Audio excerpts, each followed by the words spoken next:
देती जाओ देती जाओ। ये ऐसा ब्राह्मण दिखता है। जानकी जी ने कहा नहीं बाबा सुनिए, आप प्रेम से खाइए, मैं तो ये भी आती हूँ। जानकी जी ने क्या किया, गणेश जी को दोनों पत्नियों को बुला लिया, रिद्धि और सिद्धि, आओ थोड़ा मेरा सहयोग करो। रिद्धि सिद्धि को आई, आ गई रिद्धि सिद्धि, आज्ञा माता। जानकी जी को देखो महाराज अगस्त जी भोजन कर रहे हैं, कुछ भी हो भूखे नहीं रहना चाहिए, ब्राह्मण है, चाहे सारे भंडार में आप खोल दो, लेकिन महात्मा भूखा नहीं उठे। रिद्धि सिद्धि जहां बैठ जाए वहां क्या कमी है। रिद्धि सिद्धि महाराज को पूरी बनाकर परोसती जा रही है, महाराज बड़े प्रेम से भोजन कर रहे हैं। 3 दिन और 3 रात हो गए, अब भोजन चल रहा है। महात्मा जी का आंगन में भोजन चला, जानकी जी रसोई के द्वार पर आई। अब रसोई के दरवाजे पर आई तो रिद्धि और सिद्धि के सामने माता जानकी ने गणपति जी को भी बुला लिया। अब बेचारी रिद्धि सिद्धि बनाओ थक गई, गणेश जी भी आ गया। गणेश जी रसोईया बनकर आए, बड़ा सा झरना लेकर के अलगे पूरी झरने, 9 निधि को भी बुला लिया।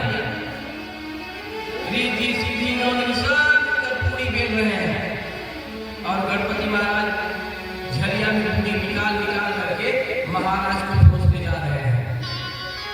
महाराज जी मुंह में उड़ते जा रहे हैं। 15 दिन और 15 रात हो गया, बिना रोके भोजन चल रहा है अगस्त जी का। जब 16वां दिन पूरा हुआ तो अगस्त महाराज के चेहरे पर कोई सिकुड़न नहीं आई है अभी। अब विश्राम से भोजन करने में व्यस्त है।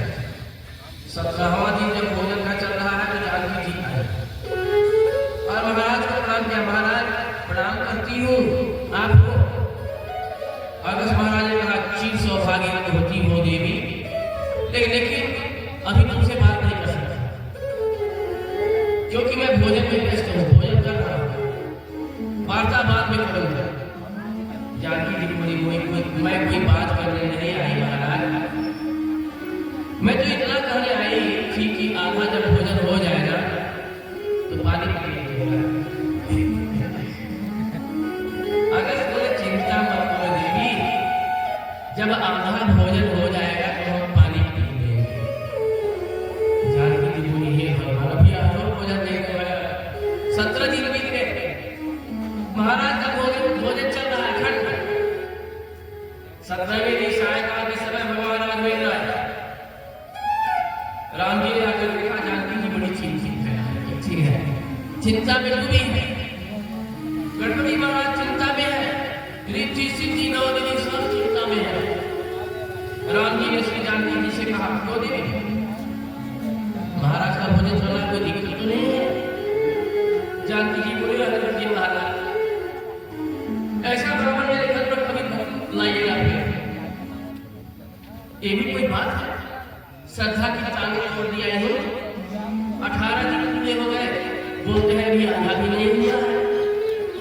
राम जी बोले आप रोज बोलती थी ना कि कोई दिव्य ब्राह्मण ले आइए भोजन करवाऊंगी, करवाओ भोजन।